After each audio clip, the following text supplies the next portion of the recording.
الحمدللہ رب العالمین والصلاة والسلام علی سید الانبیاء والمرسلین اما بعد فاعوذ باللہ من الشیطان الرجیم بسم اللہ الرحمن الرحیم اہدنا الصراط المستقیم صدق اللہ مولانا العظیم۔ روحانی پاورفل وظائف میں سے آج ایک اہم سبق دوستوں کی نظر کرنا چاہتا ہوں، جو کہ نہایت ہی طاقتور عمل ہے کہ اگر 3 دن لگاتار اس عمل کو کیا جائے تو انشاءاللہ 3 دن میں کام بن جائے گا انشاءاللہ العزیز۔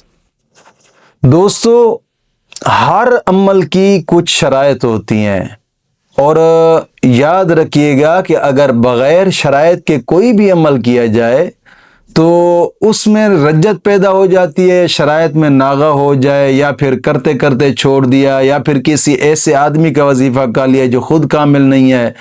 انسان اگر رجت پیدا ہو جاتی ہے، اور جب رجت ہو جاتی ہے پھر آپ لاکھوں وظیفے کرتے رہیں، کوئی بھی وظیفہ اثر نہیں کرتا، اور پھر لوگ کہتے ہیں یار یوٹیوب کے وظائف تو فیک ہی ہوتے ہیں۔ نہ، الحمدللہ تحفظ اسلام براڈ کاسٹ یہ وہ چینل ہے جس نے لاکھوں لوگوں کی زندگیوں کو بدلا ہے، الحمدللہ الحمدللہ۔ لیکن کوشش فرمائیں کہ جو شرائط بتائی جاتی ہیں ان شرائط کے مطابق ان کو کریں۔ آج کی وظیفے کی سب سے پہلی شرط یہ ہے کہ نماز کی پابندی کریں، اور ہر نماز کے بعد 11 مرتبہ کلمہ طیبہ اور 11 مرتبہ درود پاک، یہ اشد ضروری ہے۔ کوشش فرمایا کریں کہ نماز کو رب کی رضا کے لیے پڑھیں، رب کی رضا حاصل کرنے کے لیے پڑھیں، دنیا کا مقصد حاصل کرنے کے لیے مت پڑھیں کہ میں وظیفہ کر رہا ہوں تو بس نماز پڑھتا ہوں، وظیفے میں کامیاب نہیں ہو تو بس نماز نہیں پڑھوں گا۔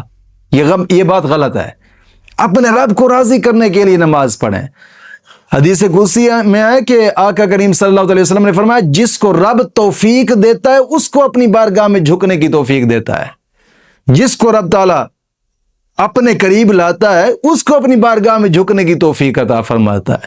اور دوسری شرط یہ ہے کہ اپنے تمام گناہوں سے توبہ اور آئندہ گناہ نہ کرنے کا ایک پختہ عزم کرنا۔ اور تیسری شرط یہ ہے کہ روزانہ کی بنا پہ کم از کم 2 رکوع قرآن پاک کی تلاوت کے لازمی کرے، لازمی۔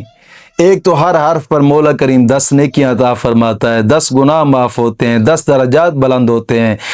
اور کوشش فرمائے کہ قرآن کریم کی تلاوت کرنے کے بعد، حدیث پاک میں آتا ہے کہ قرآن کریم کی تلاوت کرنے کے بعد انسان جو بھی جائز دعا مانگے مولا کریم اس کی دعا کو قبول فرماتا ہے۔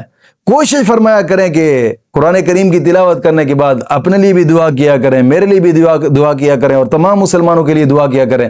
اور یہ جو عمل ہے آپ ان شرائط کے ساتھ آپ کریں گے تو پھر آپ کو یہ فائدہ دے سکتا ہے۔ اور یہ کئی بزرگان دین کا ایک مجرب شدہ عمل ہے جو میں آپ دوستوں کو بتانے لگا ہوں۔ اور کئی جگہ پر اس عمل کو یعنی 10 رکعت یعنی 10 سلام 20 رکعتیں بنتی ہیں، یا پھر 12 سلام 24 رکعتیں بنتی ہیں۔ 2 رکعت نماز نفل ادا کرنے کا طریقہ کار یہ ہے، اور کسی بھی وقت آپ اس کو کر سکتے ہیں۔ اس کے لیے کوئی ٹائم مقرر نہیں ہے، کوئی وقت مقرر نہیں ہے، چاہے وہ رات ہو یا دن۔ صرف مکروہ اوقات میں نہیں کرنا۔ مکروہ اوقات کیا ہے؟ سورج طلوع ہوتے وقت 20 منٹ، اور نصف و نہار کے وقت 20 منٹ، اور سورج غروب ہوتے وقت 20 منٹ، بس۔ ان 3 وقتوں کے علاوہ کسی بھی وقت آپ اس عمل کو کر سکتے ہیں، کسی بھی وقت۔ اور پھر کرنے کا طریقہ کار یہ ہے، 2 رکعت نماز نفل نیت کریں آپ، 2 رکعت نماز نفل پڑھیں، اور جس طریقے سے پڑھی جاتی ہے یعنی سبحانک اللہم، پہلی رکعت کے اندر الحمد شریف، پھر کوئی سورت، پھر رکوع سجود کرنے کے بعد دوسری رکعت میں الحمد شریف اور کوئی سورت، پھر رکوع سجود کرنے کے بعد سلام جب پھیریں گے یعنی 2 رکعت نفل ہو جائیں گی۔ 2 رکعت نفل ادا کرنے کے بعد 1000 مرتبہ بسم اللہ شریف، اور پھر 2 رکعت نماز نفل اور پڑھنی ہے۔ 2 رکعت نماز نفل ادا کرنے کے بعد پھر 1000 مرتبہ بسم اللہ شریف پڑھنی ہے، پوری بسم اللہ الرحمن الرحیم، پوری مکمل طور پہ۔ اور پھر 2 رکعت نماز نفل ادا کرنی ہے، ان کے بعد پھر 1000 مرتبہ جناب علی بسم اللہ شریف پڑھنی ہے۔ اسی طرح ہر 2 رکعت نماز نفل کے بعد 1000 مرتبہ بسم اللہ شریف پڑھنی ہے، یعنی 12 رکعت 12 سلام ہو جائیں گے اور 24 رکعتیں ہو جائیں گی۔ 12 سلام 24 رکعتیں، یعنی 2 رکعت کر کے پڑھنی ہے، تو 12 سلام ہو جائیں گے، 24 رکعتیں ہو جائیں گی، اور 12,000 مرتبہ یہ بسم اللہ شریف مکمل ہوگی۔ اور اس عمل کو لگاتار 3 دن تک کریں، انشاءاللہ کوئی بھی کام ہے آپ کا 3 دن کے اندر انشاءاللہ حل ہوگا، انشاءاللہ العزیز۔ مولا کریم دین متین کی سمجھ عطا فرمائے۔